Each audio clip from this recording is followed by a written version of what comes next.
ಉಡುಪಿ ಜಿಲ್ಲಾ ಜನತಾದಳ ಪಕ್ಷದ ವತಿಯಿಂದ ಮಾಜಿ ಮುಖ್ಯಮಂತ್ರಿ ಎಚ್.ಡಿ. ಕುಮಾರಸ್ವಾಮಿಯವರ 64ನೇ ಹುಟ್ಟುಹಬ್ಬವನ್ನು ಉಡುಪಿ ಆಶಾನಿಲಯ ವಿಶೇಷ ಮಕ್ಕಳ ಶಾಲೆಯಲ್ಲಿ ಅರ್ಥಪೂರ್ಣವಾಗಿ ಆಚರಿಸಲಾಯಿತು. ಕೇಕ್ ಕತ್ತರಿಸಿ ವಿಶೇಷ ಮಕ್ಕಳಿಗೆ ತಿನ್ನಿಸಿ ಮಾತನಾಡಿದ ಜಿಲ್ಲಾಧ್ಯಕ್ಷರಾದ ಯೋಗೇಶ್ ವಿ ಶೆಟ್ಟಿ ಅವರು, ಮಾಜಿ ಮುಖ್ಯಮಂತ್ರಿ ಎಚ್.ಡಿ. ಕುಮಾರಸ್ವಾಮಿ ಈ ರಾಜ್ಯ ಕಂಡಂತಹ ಅಪರೂಪದ ರಾಜಕಾರಣಿ. ಗ್ರಾಮ ವಾಸ್ತವ್ಯ, ಜನತಾ ದರ್ಶನ, ರೈತರ ಸಾಲ ಮನ್ನಾ, ವಿಧವಾ ವೇತನ ಹೆಚ್ಚಳ, ಅಂಗವಿಕಲರ ವೇತನ ಹೆಚ್ಚಳ, ಹೀಗೆ ರಾಜ್ಯದ ಸರ್ವತೋಮುಖ ಅಭಿವೃದ್ಧಿಯನ್ನ ಮಾಡಿದಂತಹ ಧೀಮಂತಹ ವ್ಯಕ್ತಿ. ಅವರಿಗೆ ದೇವರು ಆಯುಷ್ಯ ಆರೋಗ್ಯ ಕೊಟ್ಟು ಇನ್ನಷ್ಟು ರಾಜ್ಯದ ಜನತೆಯ ಸೇವೆ ಮಾಡುವಂತಹ ಶಕ್ತಿಯನ್ನ ಕರುಣಿಸಲಿ ಎಂದು ಹಾರೈಸಿದರು. ಈ ಸಂದರ್ಭದಲ್ಲಿ ಪಕ್ಷದ ನಾಯಕರಾದ ವಾಸುದೇವರಾವ್, ಶಾಲಿನಿ ಶೆಟ್ಟಿ ಕೆಂಚನೂರು, ಜಯರಾಮ ಆಚಾರ್ಯ, ಜಯಕುಮಾರ್ ಪರ್ಕಳ, ಇಕ್ಬಾಲ್ ಅತ್ರಾಡಿ, ಶ್ರೀಕಾಂತ್ ಹೆಬ್ರಿ, ಸಂಜಯ್ ಕುಮಾರ್, ರಾಮರಾವ್, ವಿಶಾಲಾಕ್ಷಿ ಶೆಟ್ಟಿ, ರಂಗ ಎನ್ ಕೋಟ್ಯಾನ್, ರಂಜಿತ್, ಚಂದನ್, ಗಣೇಶ್, ಸೃಜನ್ ಹಾಗೂ ಕಾರ್ಯಕರ್ತರು ಉಪಸ್ಥಿತರಿದ್ದರು.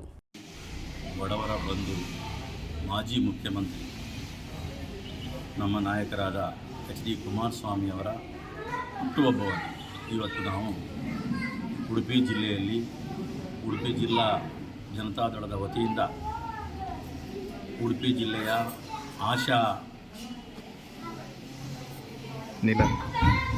ನಿಲಯ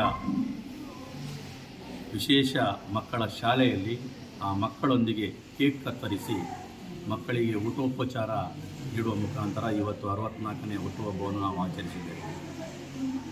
ಅವರಿಗೂ ಕೂಡ ವಿಶೇಷ ಮಕ್ಕಳಂದರೆ ಅತೀವ ಪ್ರೀತಿ. ಕಳೆದ ಸರ್ಕಾರದಲ್ಲಿ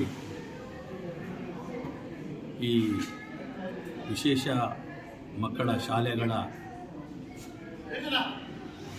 ಎಲ್ಲ ಯೂನಿಯನ್ನವರು ಹೋಗಿ ಅವರ ಹತ್ರ ಒಂದು ಬೇಡಿಕೆಯನ್ನಿಟ್ಟಾಗ ಎಲ್ಲ ಶಾಲೆಯ ಮಕ್ಕಳಿಗೆ ಕ್ಷೀರಭಾಗ್ಯ ಇದೆ, ವಿಶೇಷ ಮಕ್ಕಳಿಗೆ ಕ್ಷೀರಭಾಗ್ಯ ಇಲ್ಲ ಎಂಬ ಒಂದು ವಿಷಯವನ್ನು ಅವರಿಗೆ ತಿಳಿಸಿದಾಗ